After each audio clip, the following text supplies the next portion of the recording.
Buying a resophonic guitar is actually surprisingly hard. There are three main variables that are all described in similar terms: body shape, wood, and cone. They're all discussed in terms of how bright they are, or how balanced or full they are, or how warm they are sonically.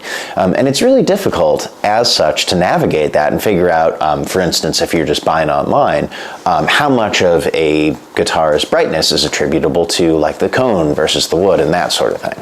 There are other variables too, so I figured I would make a video and talk about how to buy specifically a square neck resophonic guitar. The brand name most closely associated with it is Dobro. So yeah, let's dive in and we'll talk about it. So the first variable to consider is if you want to buy a round neck or a square neck. Round necks are going to play pretty much exactly like a guitar. Often they're played with a slide, like a bottleneck. They're typically seen more often in like blues, Americana, folk, Delta blues contexts. Of course, they're used beyond that as well. On the other hand, a square neck has traditionally been used mostly in bluegrass, but it's really, particularly in present day, being used in a pretty wide variety of musical contexts. So with a round neck, it's really the same toolbox as a guitar, but with a different sound. So once you've navigated what neck to get, the next variable you're going to look at is the cone. And there are three main types. The first is the Triolean, which was developed by National. That was the first one developed. It has three small resonator cones, and it gave way to the Biscuit style, also developed by National. Okay? The Biscuit has one large cone, and it faces the back of the guitar. And it's called the Biscuit because the bridge looks sort of like a biscuit, and it just sits on the top of the cone. The Biscuit resonator, I would say, presently is still less commonly used than the next one we'll discuss. It has kind of a barkier, perhaps quacky sound, particularly with regard, in comparison to the other two styles. The Triolean has a little like sweeter sound to my ear, and the third style is kind of what is the most common now, and it's really referred to by the spider assembly. Okay, it has one large single cone. The cone faces the top of the guitar. On top of the cone, there is an assembly that kind of looks like a spider web, hence the name. And on top of that sits the bridge. I have two resophonic guitars, and they're both spider assembly style. I think it gives you a little more versatility. It has a little more sustain and a little more balance, while still giving you kind of that bright, growly sound. When I look around and see who's playing what, I'd also say there are more players and more top players, at least in my sphere, playing the spider style assembly. The final thing I'd say in terms of the cone type is that the spider assembly style is going to be a little more versatile, in that I think you can use it in a wider variety of musical contexts, including those in which you most often see a biscuit assembly.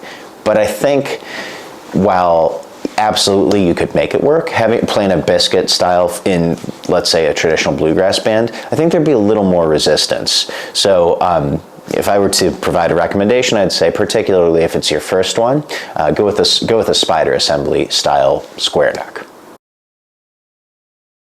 Okay, let's talk about body shape.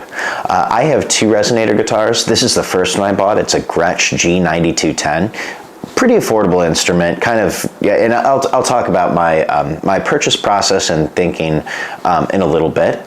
But there are two noteworthy things about this guitar to this part of the conversation. The first is that it has a smaller body size, which is more typical of the traditional builds.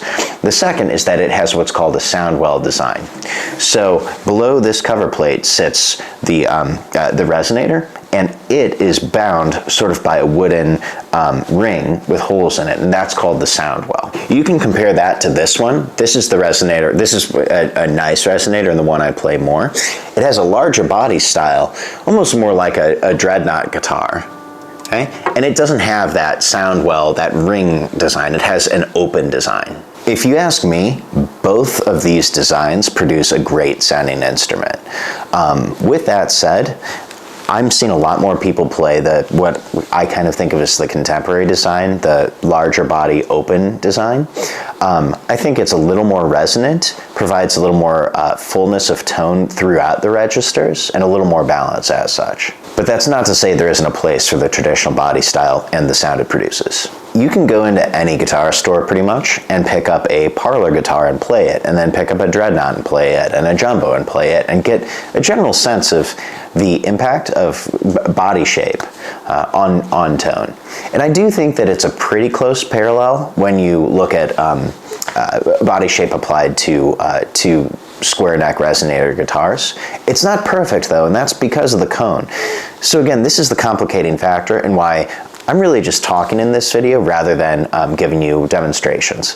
When I was purchasing a high-end instrument, I really struggled, and I listened to a ton of recordings online, but again, it's just really difficult to attribute how much of a particular brightness or fullness of sound you can attribute to body shape versus cone versus, you know, on and on. This Gretsch that I have is mahogany. It's laminated, but it is mahogany, and you do see a lot of the traditional instruments built out of that. You do see some metal-bodied ones. Again, those are really more commonly the biscuit style or triolean, and more often than not, those are round neck, although not always. And so yet again, those are more Delta blues oriented, folk oriented, and so on. But again, it's not uncommon to see this type build or the other one I'm going to discuss in those contexts. So again, this one is mahogany, which I think is probably the most common wood that I see on square neck resonators. It's a little warmer than the other one, which is built out of maple. Okay, so this one is a beard, and it's a custom build. It is all maple, all flamed maple. So this one has a little brighter sound, but the other area I want to focus on is responsiveness. When you pick a note on the maple-bodied one, it just jumps off the strings. It responds immediately. With the Gretsch that I have, the mahogany-bodied one, it's a little more forgiving. It's not really mushy in terms of its sound, but it plays a little softer, if that makes sense, just in terms of the tactile experience compared to this, which again, you pluck a note and it is sounding right away. There are other woods that are used, and used even commonly, such as koa, walnut, birch. You sometimes see them with a spruce top. All of those are not uncommon at all, but I would say again, anecdotally, maple and mahogany are probably the two most common woods I see on square neck resonators. The third big variable is the cone.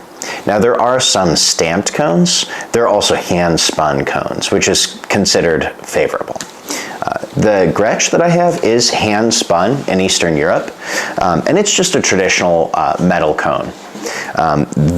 This type of cone absolutely is bright, so it pairs well with the darker mahogany wood. By comparison, over here on the beard, I have a cone called their Vesper cone, which is treated with a coating, but below that it's just a traditional metal cone. When I got this guitar, I initially had their Legend cone in, which is the untreated kind of traditional cone, and it sounded great, but I actually then put in the Vesper cone, and it made a huge difference. I do have a video where I compare and contrast the guitar with the two cones. To my ear, the maple, which again is a bright wood, with the Legend traditional cone was just a little too sharp. I wouldn't say it was problematic, but if I were to describe it in negative terms, I would say it was thinner and brittle. Long story short, when I put in the Vesper cone, it made that go away. Now the notes are bright and the attack is good, the responsiveness is there, but there's certainly a little more balance and fullness of sound, and specifically it's just less thin and less brittle. So I'm very happy with the pairing here of the larger body style, the Vesper cone, and the maple wood. But again, by comparison, this guitar is almost opposite in that it has the darker wood, the smaller body with the Soundwell design, and the brighter cone. And this also produces a very good sound. Okay, getting into some of the less impactful variables, this guitar has a tuning system called a hip shot. So what it allows me to do is basically have two different tunings simultaneously.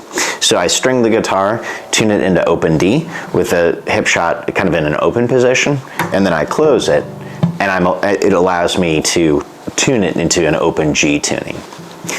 Before I got this guitar, I was somewhat concerned that having the hip shot would impact the tone. You know, I'd played 6-string guitars, I'd played, you know, my other resonator. I was more familiar with kind of bone nuts, although I'd played instruments with other types. But with the hip shot, you end up getting metal rollers, which I'd kind of been concerned would make the tone a little bit too bright. They're metal rollers as you would see on like a pedal steel guitar. Long story short, in no way do I feel like the hip shot had a negative impact on the tone. I don't even think it was necessarily different, although I didn't compare and contrast this guitar with and without a hip shot. But I wouldn't have any reservations about recommending a hip shot if you have the concerns like I did that it might have a negative impact on tone. If you're thinking about getting a hip shot, the one thing to consider is that you're going to pay extra for that versatility. Now in my case, it was totally worth it because when I'm playing live, I can switch tunings very, very quickly, which in the groups I play in, that is necessary. The other thing is I have a few tunes that I play that I wouldn't be able to play without the hip shot because they require me switching tunings mid-song. For me, the hip shot made sense. I don't think it's necessary, particularly if you don't have to play live and switch tunings really quickly. But for me, I kind of valued that versatility and don't regret that I paid to have it. Now, when you're buying a square neck resonator, as is the case with pretty much every instrument, but not all, you can find affordable, kind of just enough dobro, just enough resonator type instruments. You can find mid-range in terms of price instruments, and then higher end instruments that are basically what you see the professionals playing.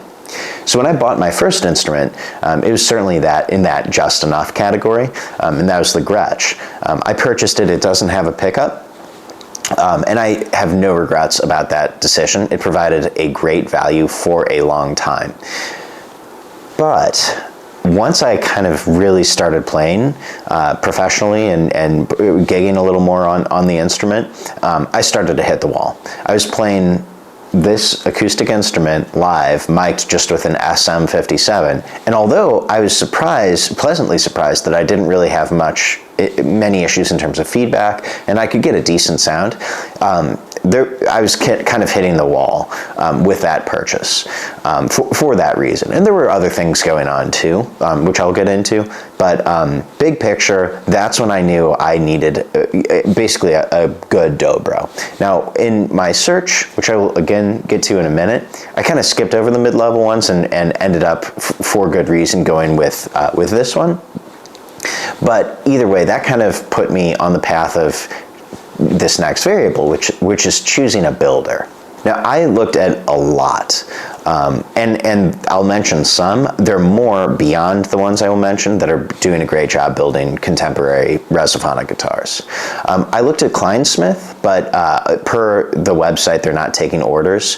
Pogreba, I'd seen and played Pogreba guitars at a NAMM show when I was like a kid, and they were cool and they look really cool, but the website also was having issues, and I wasn't positive that Pogreba was building guitars presently. Tim Shearhorn is kind of one of the main influential builders of contemporary resophonic guitars, but he himself, I don't believe, is making the instruments currently, or is, but only making a few, and it's going to be expensive and take a long time. And he does have an affiliation with National. But for me, with my purchase process, I kind of, if I was going to get a national shear horn, I knew that I would actually want a shear horn built shear horn. So I'm positive you could get a great instrument from, from either of those, from shear horn building it or national.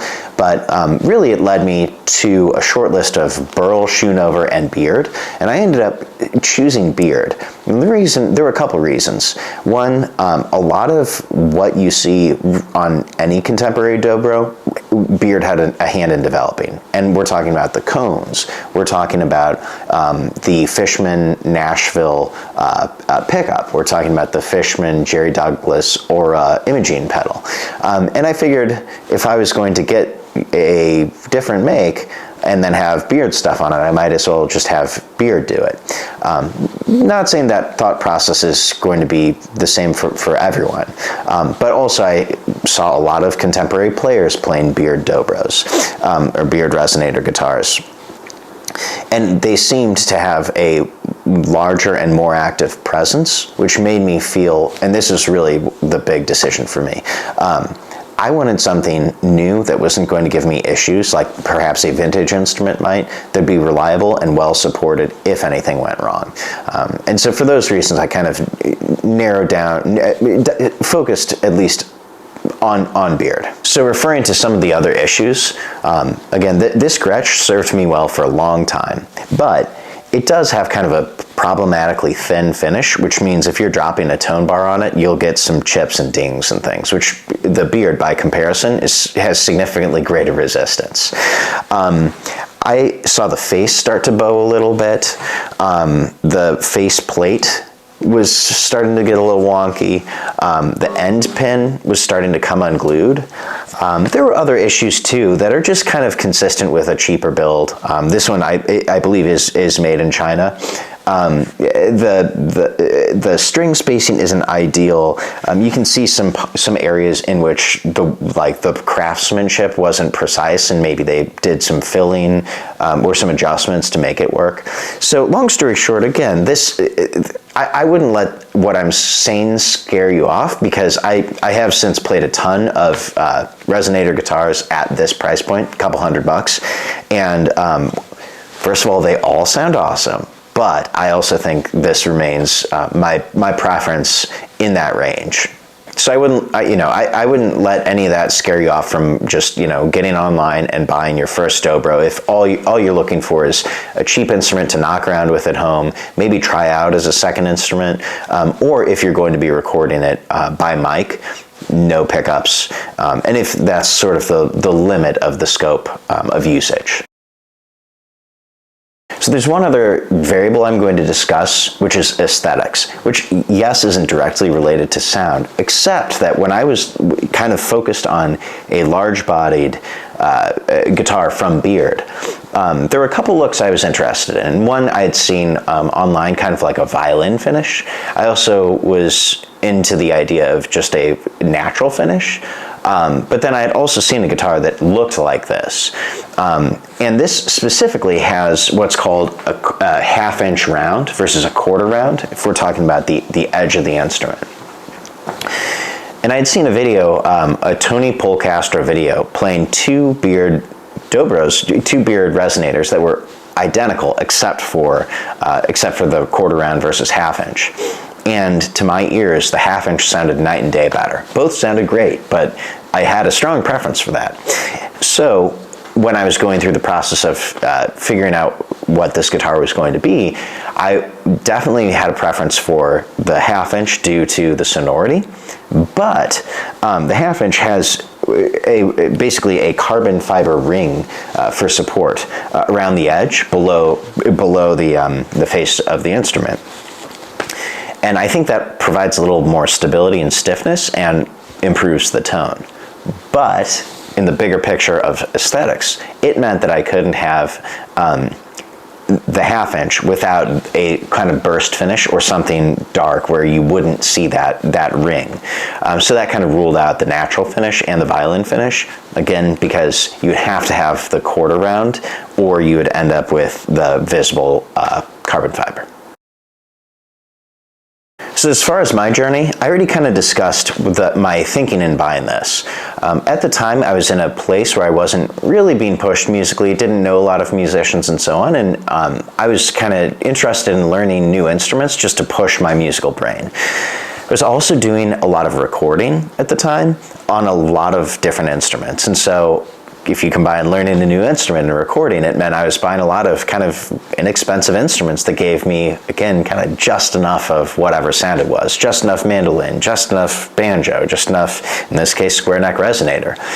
So I was navigating all of the variables previously discussed and really wanted something affordable and traditional.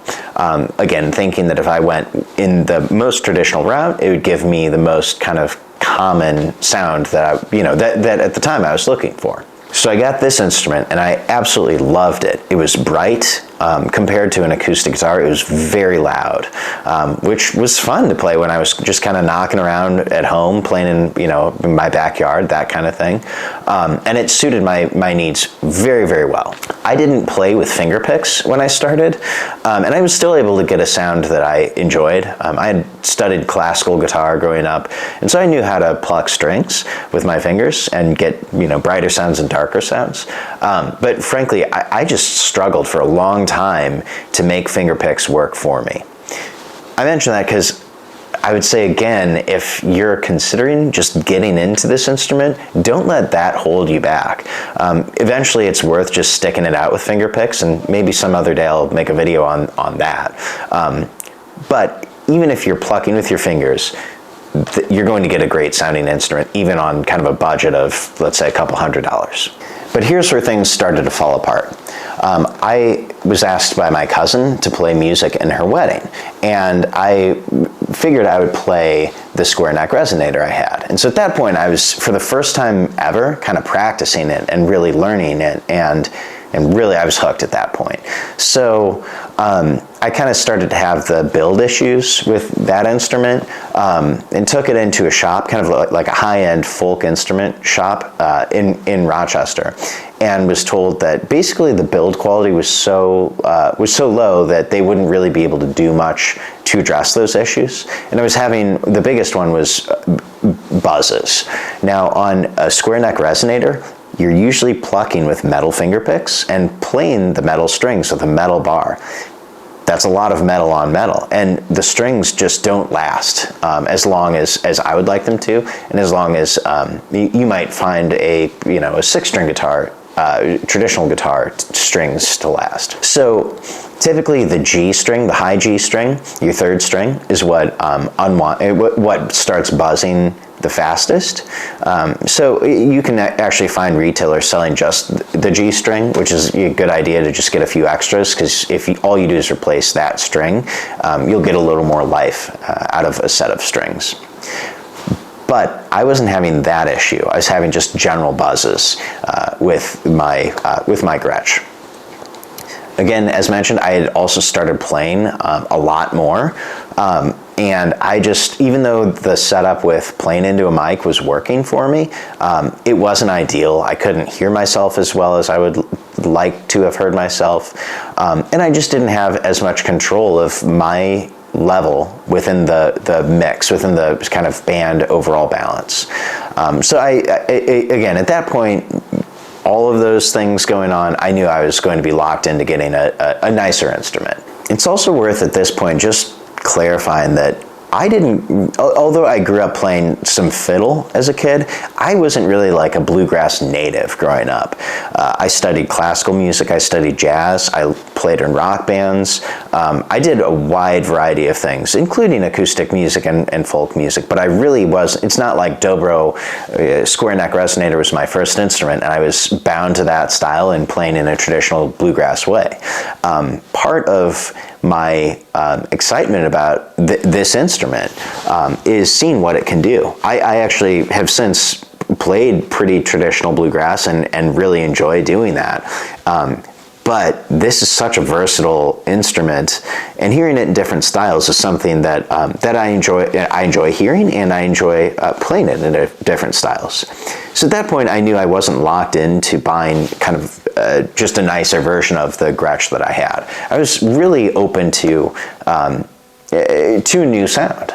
So by this point, I had been in touch with Beard, with Denny from Beard, and he pointed me to the aforementioned Tony Pol Castro video. If I remember, I'll link to it in the description. But that was a really, really helpful video and kind of gave me a good overview of what a bunch of different instruments look like. But yet again, that leads me to the crux of this video, which is it's just so hard to quantify how much of the difference in a particular sound is attributable to wood or a cone or what have you. The only one really that I felt like I was very comfortable isolating was the aforementioned quarter round versus half inch, because really that was the one instance of that variable being isolated and me being able to kind of A/B them. But even at that, when you're hearing things online, even if they aren't really mixed even if they aren't mixed to make the instrument sound as good as it possibly can, they're just, level. Other factors come into play, like the mic you're using and how far it is from the instrument and the direction, and on and on and on. So ultimately, at this point, I knew I needed to get in person and play a bunch of these instruments and hear them. So I went to 12th Fret in Toronto, Canada, and played a bunch of them. When I was there were a bunch of really great sounding instruments, and I was ready to buy one when I was there. But I didn't see any with the hip shot, and that was one main thing. And there weren't any that had this exact combination, even setting aside aesthetics. But maple top, large body, Vesper cone, half inch round. So I ended up buying just some accessories to support the store, and I came home, and at that point I was really locked into kind of a dialogue with Denny at Beard on what I wanted on my custom built guitar. There are a couple other things to mention. I did buy some of the Beard branded strings while I was at 12th Fret, and they sound awesome. I don't use them all the time because they're a little heavier gauge, and I prefer kind of the playability of the strings that I use, which are D'Addario. But those strings sounded great, and I'm very tempted to go back to the Beard branded strings. So I used the phosphor ones there. Also, while I was there, I definitely realized that a maple body, Soundwell design, and the Legend cone, to my ears, was just way too bright. I kind of think that would do well in a live band ensemble, because you'd cut through with that very, very much mid-range. But given that my usage was going to not just be performing live, but also recording, and teaching and doing other things, I definitely needed a little more balance so that it would sound its best and not sound thin when playing solo. And here's one other digression, which didn't occur to me prior to my trip to Toronto. Instrument to instrument, they play different. As mentioned earlier, my Gretsch has a little more forgiving feel. It doesn't feel mushy, but it plays a little softer, just again in terms of the physical experience. Compared to my maple-bodied Beard, the notes really jump off. And just the actual feel of plucking the strings and the give they have and putting bar to strings. It might seem crazy because the strings are so high off the neck, but different instruments definitely have different feels. So a couple of the other specific takeaways I got from playing the instruments at 12th Fret was that the large body was just beautiful. It just had this beautiful full quality to the notes.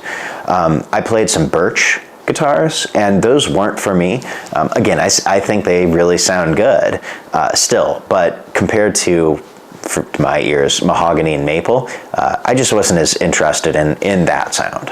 So having played a bunch of different instruments, I kind of came away feeling like the wood impacts not just the brightness of the tone and the fullness, but more than anything else, the responsiveness of the notes. The cone is it's minutia, but a huge impact when you're talking about just an untreated cone versus, for instance, a Vesper cone.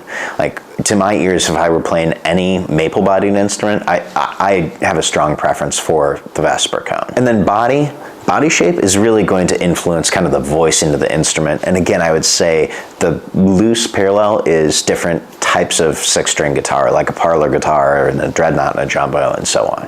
So what I went with was square neck.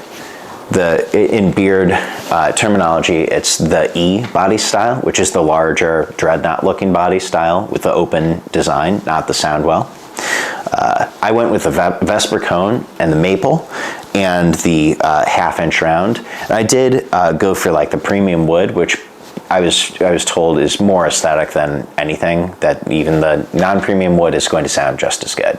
Beard also has a build that has a secondary resonant cone in it, but in speaking with Denny, he said that that really is designed more for warmer woods like mahogany, and that it's not as good a fit on a maple guitar. So by the time I had decided on wood, I knew I was going with maple, so I didn't bother with even exploring the sympathetic cone. As mentioned, I got the hip shot, and as far as the electronics, I went with the Fishman Nashville pickup and the Jerry Douglas Fishman Aura imaging pedal. Also, I went with matte black hardware, just preferred the look of it, and I went with Goto locking tuners. I have a guitar that has a Seymour Duncan wavelength D-tar pickup in it, and to my ears, that perfectly replicates the sound of the acoustic instrument.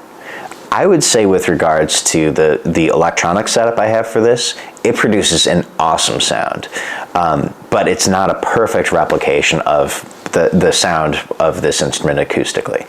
Again, I wouldn't let that scare you off, but if I were thinking about anything I might do differently, there's a chance I might hold off on that Fishman Jerry Douglas Aura imaging pedal, because a lot of people now that I know are using a tone dexter, and the reviews that people are giving it are pretty strong. So at least if I were in a purchasing position, I would at least try out both of those, the Fishman and the tone dexter, before making a decision one way or the other. Now here's the other thing on an aesthetic front. I intended to do a lot of things on camera with this instrument, and so I almost went with a matte finish for the wood, so that there wouldn't be many reflections of light on camera. But Denny convinced me to go with the high gloss, because it, long story short, makes the instrument look a lot better. And I don't regret that at all. I think the high gloss finish looks good. Obviously you can see every once in a while you get a little glare from the light, but you can tell me in the comments if it's prohibitive. I don't think it's too bad, and I do think that the instrument looks really well. If I were to get another instrument, I would consider again going with a matte finish, just so that there's none of that, but I'm not 100% positive I would do that. I'm very happy with basically all the choices on this instrument. The one comment that I have is, if I were going to get another instrument, I would see if they could put all of the tuning pegs on one side of the instrument, like on a Bigsby or a Fender guitar, because when you're playing live and you're tuning and you're kind of reaching over and doing this motion to tune the high strings, it's doable, but it's not ideal. And similarly, if I had one comment with the hip shot, if you're standing up playing, with a strap, in order to tune your G tuning, your higher tuning, you're plucking either with your right hand normally and then reaching over and tuning with your left, or you're plucking with your left hand, which is kind of funky, and tuning with your right.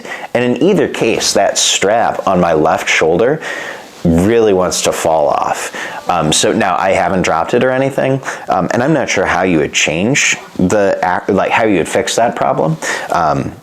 But I would say if you go with a hip shot and you're standing up to tune, just keep that in mind, that it's going to be kind of an awkward motion to tune on stage. So long story short, in terms of what I got here, I wouldn't change a thing. If I were to get another Dobro, another square neck resonator, I would consider getting a mahogany bodied one, otherwise probably exactly the same as this. If I went with mahogany, I'd definitely do the larger body style. I might do the Legend cone, I'm not sure. But you know, the truth is that I don't really need another Dobro at this point, because what I have is suitable for 100% of the musical situations I'm in. I would consider getting a metal-bodied biscuit style one too, but again, that's really more just, I mean, I'm not really a collector. I like having different tools in the drawer, so to speak, and I think I could get some usage out of it. But again, that's just not something that I feel like is a pressing need for me, given that I have a very good quality, versatile instrument here. How to buy a square neck resonator guitar. Again, if you just need a little bit of it, you're looking to play around with it, knock around at home, see if you like it, add it as a second instrument, just play it casually or just recording, I would take a look at that Gretsch. I do think it provides a great value, you know, for what it is. It does have limitations. It's made in China. Its build quality isn't comparable whatsoever to the Beard, for instance. You know, we've kind of gone over the drawbacks already, but I wouldn't let that faze you. And again, with guitars in that price range, to my ears, the Gretsch kind of wins out. But as soon as your needs transcend what I just said at all, then you're really looking at getting a high-end instrument. There are less expensive instruments that you could add electronics to, but the electronics are going to set you back close to $1,000 if you're talking an imaging pedal too. And you do need an imaging pedal if you're playing live. It's just something about the Dobro that it has a body and a cone kind of producing two different sounds. It's really hard to get a good sound live without an imaging pedal. With an imaging pedal, it's very easy. But here's the thing, I kind of skipped over the mid-level instruments, and the reason why is because the mid-level instruments that have electronics are, you know, a couple $1,000s, or at least they're over that $1,000 price point. And if you're willing to pay just a little bit more, regardless of if you're going into a music store and buying something off the shelf, or you're having a custom instrument built, for just a little bit more, you're able to get an absolutely high-end instrument. I do kind of wish that there was a good quality build that met the needs that I kind of outlined earlier in terms of playing live, higher quality, recording, all that stuff, at that $1,000 price point or even a little less. But it's just not there due to the cost of like the electronics and everything else. So again, I do think that the mid-level instrument could be a really good fit for a lot of people. But in my case, I knew that if I was going with one of the mid-level options, that I would be left wanting for some things that I didn't have. And it might be the hip shot, and yeah, maybe I could get it put on later, but then again, we're talking additional cost at a later date. So for me, I ended up going with the Beard custom build, and I feel like that also delivers value. So again, it's kind of funny because in my opinion, the low end, you get really great value, and on the high end, you get really great value. And I think for some people, you can achieve that in the mid-range too. But definitely, I think it's a little more challenging in the mid-range. So the bottom line is you just have to hear this stuff in person. Even if someday a video emerges online where people have isolated the specific variables, and you can absolutely hear the difference in wood isolated and cone isolated and everything else, to me, buying a high-end instrument, I needed to be able to trust my own ears and not. And I was just kind of gun shy. Based on the variables that I couldn't see. You know, was the tone being edited? Was the mic placement funky or anything like that? So I would strongly suggest, if you're in the market for like a legit instrument here, that going and hearing as many as you can in person and playing them in a store is the way to go. And on a final note, I just have to say, I have played like high-end vintage D'Angelico guitars, and I've played basically tons of high-end rare instruments. And the build quality of this beard stacks up against any instrument I've ever played. So to that end, if you're thinking about buying a high-end instrument, I definitely think there are a lot of makers out there doing it, and I certainly have seen some Schoonover and Burl guitars that look amazing, and ones from other makers. But just speaking to my experience with beard, I have to say I'm convinced that it's basically a perfectly executed instrument. So. It might be a good place to look.